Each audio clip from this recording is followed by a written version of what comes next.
Alright, we're going to go ahead and edge this bed. Right now you can see where the mulch is kind of laying down on the grass area. This is no good. The grass is constantly trying to grow into the mulch bed, and vice versa. The mulch is also trying to come out of it pretty much anytime it rains. So what we need to do is give this a nice deep defined edge, and we have just a tool to do that. So the first step we're going to do is rake back the mulch, get it off the grass, get it back to where it's supposed to be. We're actually going to rake it a little bit past the bed line, because what we're going to do next is go through and actually deep edge the bed line, put a nice like 5-inch deep edge in the side of it, and then we're going to pull the mulch back, so that way the mulch edge is actually sitting a little bit lower than the natural turf line here. So we'll start doing that right now. So here's the tool we're going to use, just a traditional rake. We're going to pull the mulch back away from the bed with this, and then we'll start our deep edging.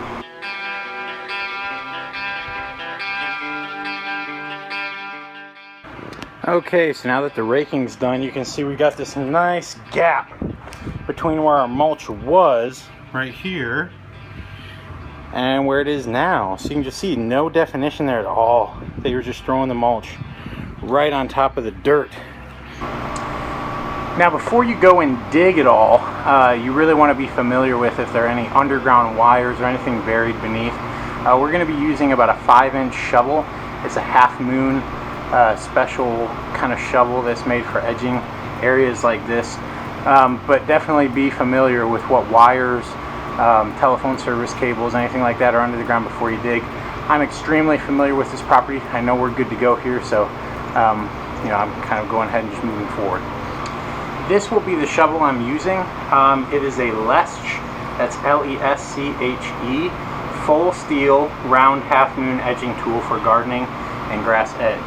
Just reading the sticker there. Really great high quality tool. It was a little expensive. I caught it on Amazon for right at about 80 bucks with shipping and everything. But this is the kind of cool tool, that's going to last a lifetime. So this is not something that I could ever break by hand. I mean, I have to run it over with a semi-truck or something like that to break this. Just a nice solid all steel tool. So this is what we're going to be using to make our edge.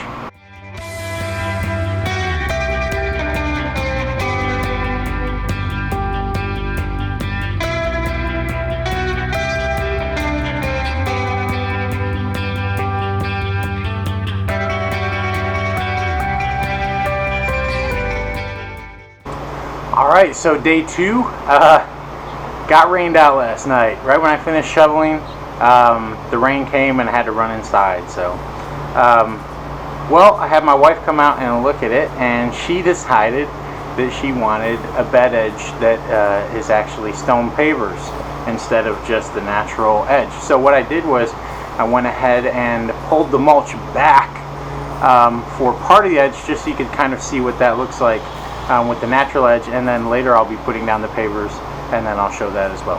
So anyway, that's a little preview of what you could expect if you were to just leave it with that natural edge instead of with pavers. So a much improvement over the original just mulch thrown on top of the grass type thing. So alright, so what we're going to do now is rake the mulch back up from that little area that I pulled it down from, and then I'm going to go ahead and start leveling out the ground and make room for the stone pavers, and then I'm going to have to fill that area with about 2 inches or so of sand, so that way I can go ahead and kind of like lay the pavers onto the sand area. Alright, gonna get started.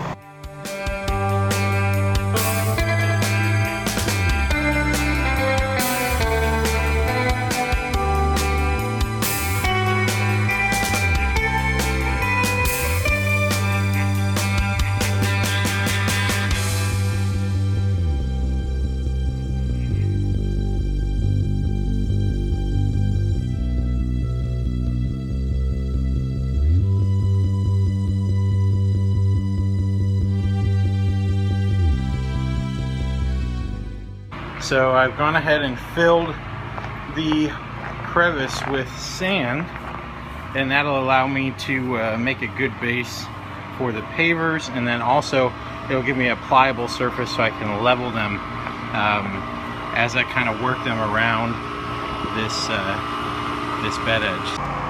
Alright, so this is the kind of paver I decided to go with. It's a little more decorative than a typical just regular square brick. And also it has the rounded head on it right here, and the also receiving end here, so you can make smooth turns and things like that without cutting any of the bricks. So I'm going to start laying them down now. Here we go.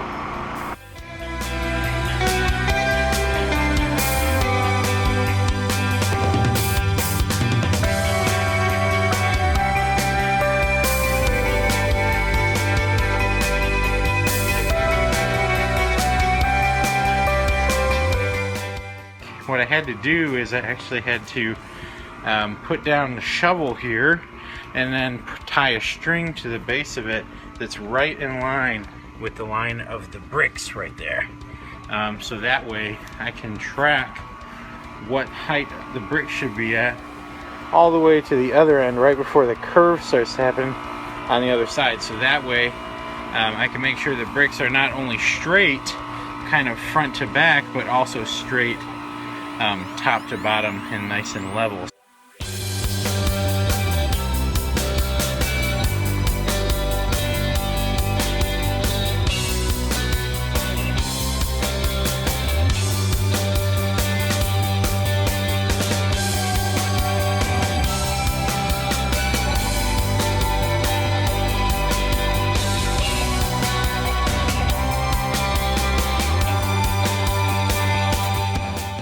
Alright, so here's the situation. We got this all done, but then it rained pretty good, and there was sand all up in this trench, all the way up to the patio there. The rain washed it all down, so it came down to this corner. The water kind of funneled through that sand barrier, and it washed out right there and pushed all the sand out and just kind of ran down the hill. So what I'm going to have to do is go ahead and kind of make a drain system right in this corner, because we got the water running off from up there and it's kind of just funneling down the sand area right to this corner, and then of course water kind of coming up from the patio. We've got the downspout coming off right at the patio and kind of just funneling down here, and everything comes together right in this corner. So what we're gonna have to do is kind of just dig a very short trench and put a drain right there. So all right, here goes. All right, so here's the rough layout of the drainage system that I'm putting in. So I've just got a regular little drain basin there going to some corrugated non-perforated pipe. I'm doing the non-perforated because I don't want to have to you know, lay it in gravel and then wrap it with the landscaper cloth to keep all the fines out of it. So yeah, it's just going to be a solid corrugated pipe. And so what I'm doing is kind of gathering the water. When I'm done, this is going to be sitting below. I'm going to clean out some of the sand from the end here, replace it with some small pebble rock that I have, and that's going to essentially catch all the water that's coming into that corner and take it out back here and dump it. Of course, this is all going to be buried. And then back here, I don't know if you can see it or not, but there's another drain right there. So the water is eventually just going to end up right there in that drain. So, all right, let's do it.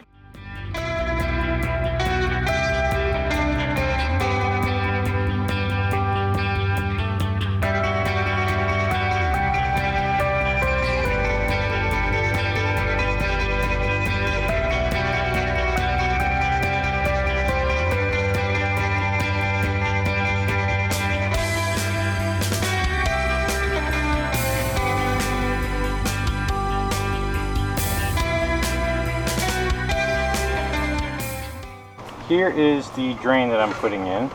The slots here are obviously big enough to allow things like mulch and sand to get in. Now there's nothing I can really do about the sand except kind of remove some of it near this drain, but what I can do is put this screen over it to keep some of the mulch, and then also I'm going to be putting in some small pebbles in, and that'll keep those from falling through these cracks and filling this catch basin up. So I'm going to go ahead and just put this screen around this. And then since I live in Georgia, the only duct tape available to me is pink camouflage. So I'm going to use that to go around and secure the screen to the top of this piece. Alright, so there it is. We've got our screen secured over top of the grate with our Georgia duct tape.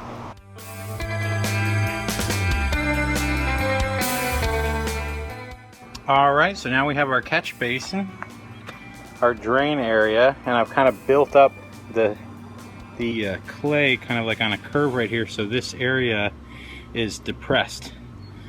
Kind of like, I don't know, probably 3 inches. So I haven't buried the rest of the pipe. I still got to do all that, but I'm kind of working on this area. So what I'm going to do now is take some more pebbles and create a bed over that grate. The screen should keep the pebbles from falling in, and then I can go ahead and finish my landscape edge. That original project that I did, man, you sometimes don't know what you're really getting into when you start something you think it's going to be a simple project and it turns into this. But now the water should drain very nice and evenly. I'll have the pebbles continued up to there, so now we'll just have this nice area for the water to come down, run into this drain, and then carry on out throughout the yard. Once I'm done, this should be all, you know, covered with nice grass after it's seeded and starts to grow, and we'll have a nice landscape edge and have the water properly managed.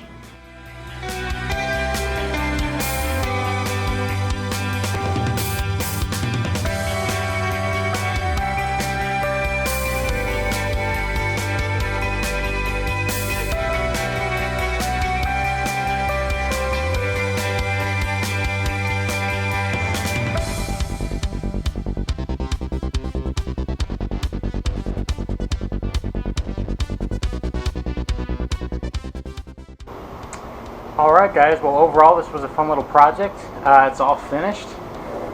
Definitely improved the look of this bed. It was a lot of work, but I think it all paid off in the end. It's worth it. Alright guys, have a good one.